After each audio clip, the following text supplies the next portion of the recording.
అసలు సమస్యలు మనకు దేనివల్ల వస్తున్నాయి? ఎక్కువగా వచ్చేది మనుషుల వల్లే.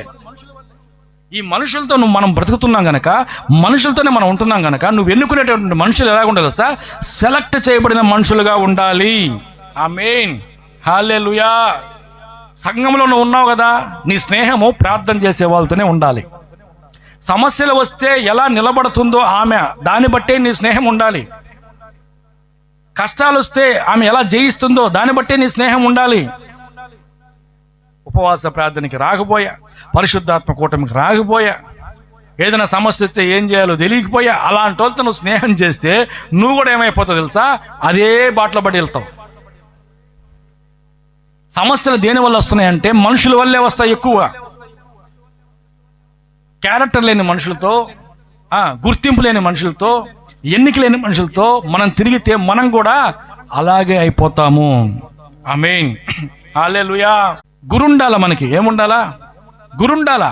మనకి అది కాకపోతే ఇంకొకటి, వాళ్ళు కాకపోతే ఇంకొకరు, ఇది కాకపోతే ఇంకొకటి, ఒక క్లారిటీ లేని జీవితం అయిపోయింది మంది. గురు ఎక్కడుంది? 4 రోజులు ఆ వ్యాపారం అంటావు, 4 రోజులు ఈ వ్యాపారం అంటావు, దాంట్లో నష్టం వచ్చిందని ఇంకోటి పెడతావు, దీంట్లో నష్టం వచ్చిందని ఇంకోటి పెడతావు. అసలు గురే లేకుండా జీవిస్తూ ఉంటాం. మొత్తానికి ఆయన మీద నింద మోపి మేము నశించిపోతున్నాము, నీకు మాత్రము చింత లేదా? నీలో క్లారిటీ లేదు, నీలో గురి లేదు, నీలో ఎన్నిక లేదు, నీలో గుర్తింపు లేదు, ఏమీ లేదు. 3 నుంచి 5 కిలోమీటర్ల దూరం పక్షిరాజు చూడగలుగుతుంది. ఏంటది? 3 నుంచి 5 కిలోమీటర్ల దూరం అది చూడగలుగుతుంది. ముందు చూపు ఉండాలి మనకి. ఎవరిని ఎన్నుకుంటున్నాము, ఎవరితో కలిసి వ్యాపారం చేస్తున్నాము, ఎవరితో నడుస్తున్నాము, సంఘంలో ఎవరితో ఉంటున్నాము, స్నేహం ఎవరితో చేస్తున్నాము. ఒక్కసారి వాళ్ళతో మాట్లాడిన తర్వాత మనం వాళ్ళని అనాలిసిస్ చేయాలా.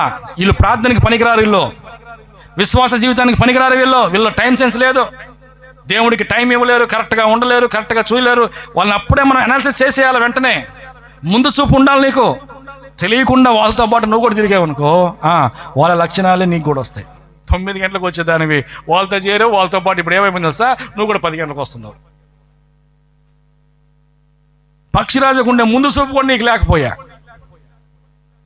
ఇవన్నీ మనకెందుకు? మనకు కావాల్సింది ఒకటే, తాళాలు ఇస్తే మేము ఓపెన్ చేసుకుంటాం. ఎందుకంటే ఆయన చెప్పాడు కదా, మీరు కట్టని ఇండ్లను నేను మీకు ఇస్తానన్నాడు ఆయన. ఆయన చిన్నటోడా? అటు చెప్పేది 40 సంవత్సరాలు నడిపిస్తాడు. ఎందుకో తెలుసా?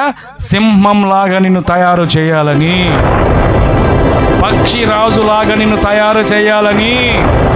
ఆమేన్, హల్లెలూయా.